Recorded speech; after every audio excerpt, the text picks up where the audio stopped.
In today's video, we're going to look at one of the Common Core state standards for mathematical practice. And that is number 7. Look for and make use of structure. So to do this, we're going to take a look at tackling a problem that a student might have. And that problem is, what is 65% of 220? But instead of asking them to simply solve the problem, their assignment is, what are 3 ways in which you could solve this problem? So in making the assignment to find 3 ways to solve this problem, we're actually looking more for what is the student thinking, how are they identifying the process that they're going to use in order to come up with a solution for this type of a problem. So one strategy that a student might choose would be to use a bar model to solve that problem. Okay, and I've started the drawing here, so they're showing their understanding. 100% is equal to 220, and what we're looking for is 65% of this number. So perhaps they would tackle it this way. Okay, I know that 50% is half, and half of 220 is 110. Okay, I also know that 10% of 220, I would just move the decimal over one place, and that would be equal to 22.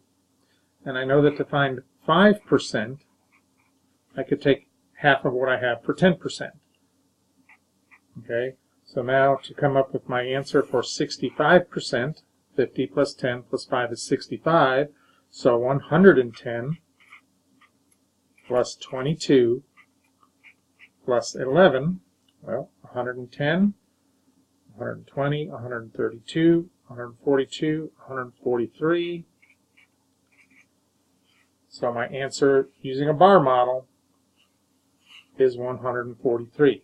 And even within a bar model, there are different approaches that a student might take. They might divide that 100% into 10 pieces, each one being 10%, and finding what 60% is by multiplying 22 times 6, and then again adding that half again for the 5%.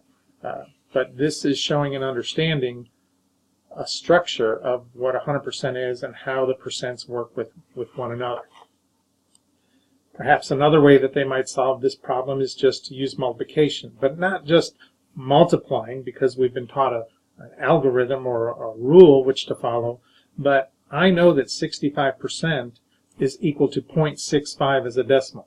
So if I'm looking for 65% of a number, such as 220, I can take 220 and multiply it by the decimal equivalent. Okay, and so I can do my multiplication. And again, use my placeholder, showing the understanding that because now I'm moving over one place, I have to have a holder here, 0, blank space, and now I can start doing my multiplication.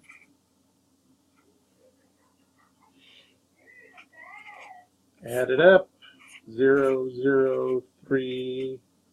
Okay, and lastly, I have the understanding that I have 2 decimal places here, that I've multiplied 65 but divided by 100.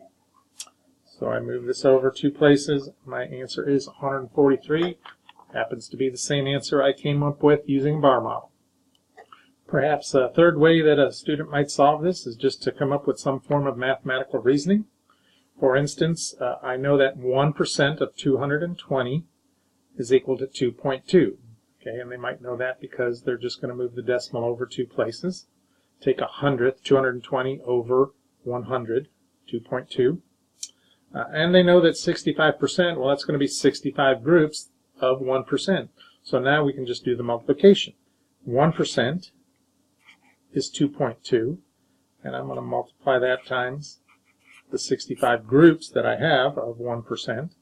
And there we have 10, and there we have 11, here again, so 12, and 13,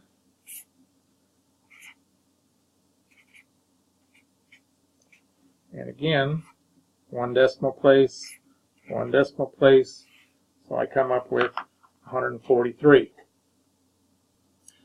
So hopefully, as you have students solving a problem in this method, you'll come up with many other, perhaps, ways to solve, because it's not about the answer that they come up with, and it's not about even finding the correct answer, but it's about the reasoning used to find the answer that they have.